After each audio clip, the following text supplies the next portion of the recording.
حضرت عائشہ کہتی ہیں کہ میں نے رسول اللہ صلی اللہ علیہ وسلم کو کسی نفل کی ادائیگی کے لیے، یعنی سنت بھی اصل میں نفل نماز ہے، ایک فرض ہوتی ہے ایک نفل، پھر جو آپ نے زیادہ تاکید سے پڑھی ان کو سنت قرار دے دیتے ہیں اور باقی جو کبھی کبھار پڑھی وہ نفل ہو جاتی.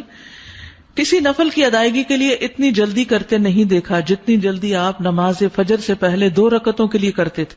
جلدی پڑھتے نہیں تھے، یعنی اس کی ادائیگی کے لیے آپ فکر کرتے تھے.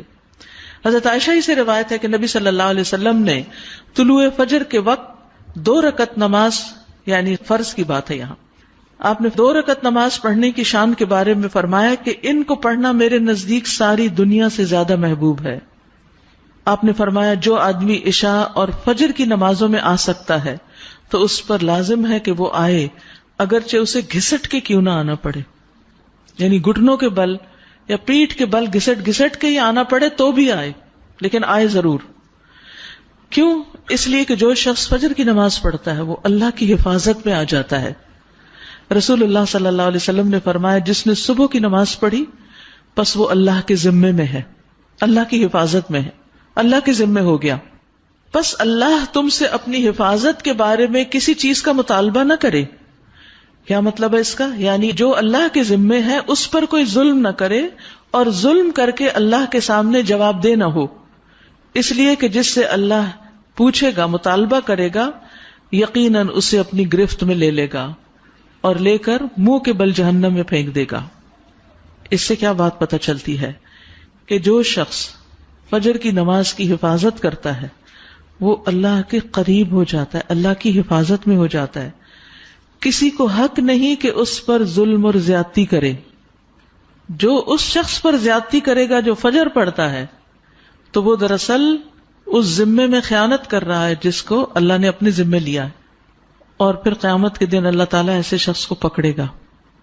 یعنی فجر پڑھنے والے کی عزت اور احترام لازم ہے، کیونکہ صرف مومن ہی اس کی پابندی کرتا ہے. بہت سے لوگوں کے لیے فجر کی نماز بڑی بھاری ہوتی ہے، وہ ایک خاص وقت سے پہلے نہیں اٹھتے.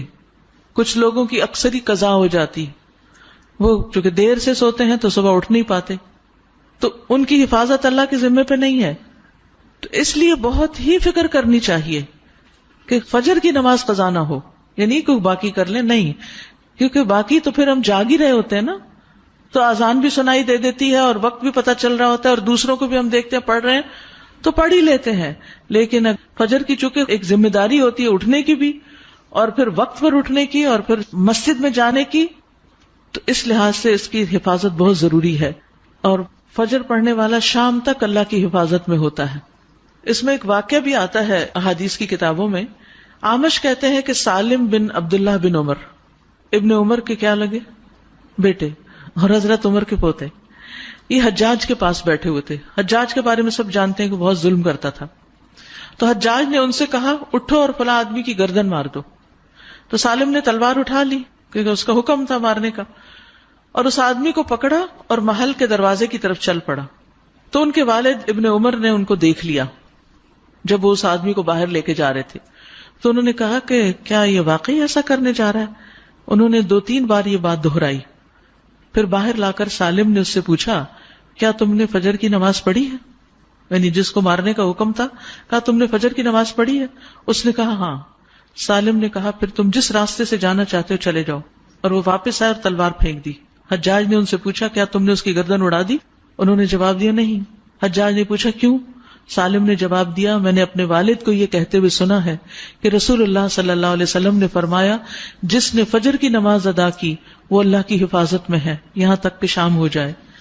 تو ان کے والد نے ان سے کہا کہ سمجھدار رہو، میں نے تمہارا نام اسی لیے سالم رکھا کہ تم سلامت رہو، یعنی اللہ کے ذمے کے اندر خیانت نہ کرو.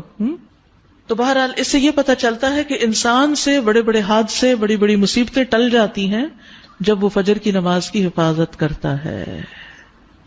اب تو الحمدللہ ہر شخص کے موبائل پر الارم ہوتا ہے اور موبائل ہر شخص کے سرہانے ہوتا ہے، تو کوئی بھی یہ نہیں کہہ سکتا کہ میں صبح نہیں اٹھ پایا. 1 نہیں 2 3 الارم لگا لیں، 5 منٹ کے وقفے پہ رکھ لیں اس کو، کیونکہ جو شخص یہ 2 نمازیں پڑھے گا، بخاری میں آتا ہے، وہ جنت میں داخل ہوگا. ایک اور روایت میں آتا ہے وہ آدمی ہرگز دوزخ میں نہیں جائے گا جس نے سورج نکلنے سے پہلے اور سورج کے غروب ہونے سے پہلے نماز پڑھی، یعنی فجر اور عصر کی. اور پھر آپ نے فرمایا ان نمازوں میں سستی نہ کرو اگر تم اللہ کا دیدار کرنا چاہتے ہو، اس طرح کہ جیسے تم 14ویں کے چاند کو دیکھتے ہو اور تمہیں کوئی دھکم پیل کا بھی واسطہ نہیں پڑے گا. یعنی جو ان نمازوں کی حفاظت کرتا ہے وہ اللہ کے دیدار کے قابل ہوگا. اور پھر بعض اوقات لوگ رات قیام کرتے رہتے ہیں، آخر حصے میں سو کے فجر قضا کر دیتے ہیں. کیا ہے تہجد کے لیے اٹھے تھے وہ آنکھ نہیں پھر کلی فجر کے لیے. تو یہ نہیں ہونا چاہیے. عمر رضی اللہ عنہ کہتے ہیں میں صبح کی نماز با جماعت پڑھوں یہ مجھے اس سے زیادہ محبوب ہے کہ میں ساری رات قیام کروں. ساری رات کے نوافل سے زیادہ محبوب ہے کہ فجر کی نماز جماعت کے ساتھ. ہاں منافق پر فجر کی نماز بھاری ہوتی ہے، تو منافقت سے نکلنے کے لیے، نفاق سے نکلنے کے لیے اس نماز کی پابندی ضروری ہے. ابی بن کعب کہتے ہیں ایک روز رسول اللہ صلی اللہ علیہ وسلم نے ہمیں صبح کی نماز پڑھائی. اس کے بعد فرمایا کیا فلاں حاضر ہے؟ لوگوں نے کہا نہیں. آپ نے پوچھا کیا فلاں آیا ہے؟ لوگوں نے کہا نہیں. آپ نے فرمایا بلا شبہ یہ دو نمازیں منافقوں پر سب سے بھاری ہیں، سب نمازوں سے زیادہ بھاری، یعنی فجر اور عشاء. اور اگر تمہیں معلوم ہو کہ ان میں کیا کچھ اجر و ثواب ہے تو تم ان میں ضرور آؤ، خواہ گھٹنوں کے بل ہی کیوں نہ آنا پڑے.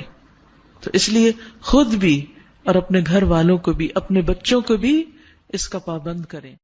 سبحانک اللہم و بحمدک اشہد ان لا الہ الا انت استغفرک.